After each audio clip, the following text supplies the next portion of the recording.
If you are somebody that loves chinchin but don't like fries, this recipe is for you because this chinchin is no fry. You are baking this chinchin recipe. We are using 1 egg, 1 cup of evaporated milk, 1 tablespoon of either your brown or white sugar. We are using ½ cup of condensed milk. Then we are using your mixed spice. You can either use nutmeg, cinnamon, milk flavor, just name it, butterscotch flavor, but I use ½ teaspoon of mixed spice because I wanted this chinchin recipe to taste entirely different from the regular chinchin recipe. Added ½ teaspoon of baking powder and 500 gram of flour.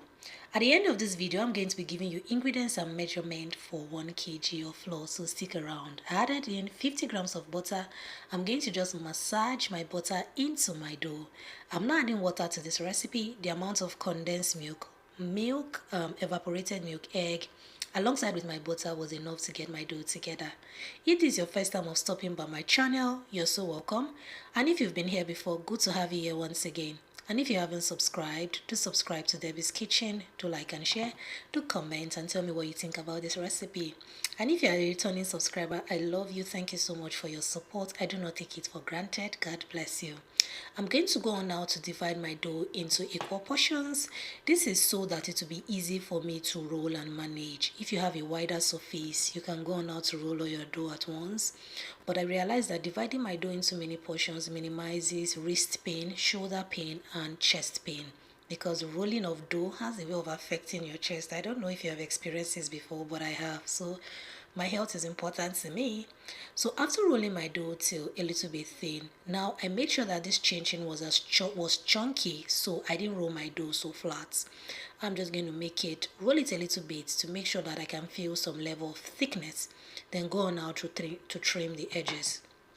The truth is, the way you roll your dough or cut your chinchin is totally up to you. You can decide to make yours thin, you can decide to make yours chunky, just do you. But for this recipe, I made my chunky. I'm going to go on now to cut my dough like so. If you do not have a pizza cutter, do not worry. If you have a knife in your kitchen, I usually prefer a blunt knife, but that has some level of sharpness. This is so that it won't cut through your surfaces, and also it won't even cut you. I'm just kidding. But even if you're using a sharp knife, make sure that the surface you're cutting on is not a surface that the knife can cut through. This is so that you won't have little bits and pieces from the surface into your chinchin recipe. That won't be nice. So this is the first method of how I cut my chinchin. I prefer the second method, which is this one you can see here, because it is so easy for me. When I'm done cutting, I know I'm done cutting. I won't have to separate my chinchin bits because they won't get stuck together. But the first method, you may have the challenge of your chinchin bits getting stuck together, so you need to take an extra time to separate them until they are de-separated. Place them in your tray to make sure that they do not stick together. Separate them and bake at 180 degrees Celsius in your oven or 190 degrees Celsius in your air fryer for 20 minutes in your oven, between 20 to 25 minutes. And this is what you get at the end of the day. This chinchin looks so beautiful. When you are baking, make sure you stir continuously just to make sure they are evenly brown on both sides.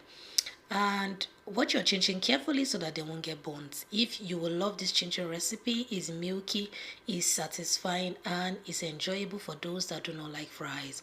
Now let's go to our ingredients and measurements for 1 kg of flour.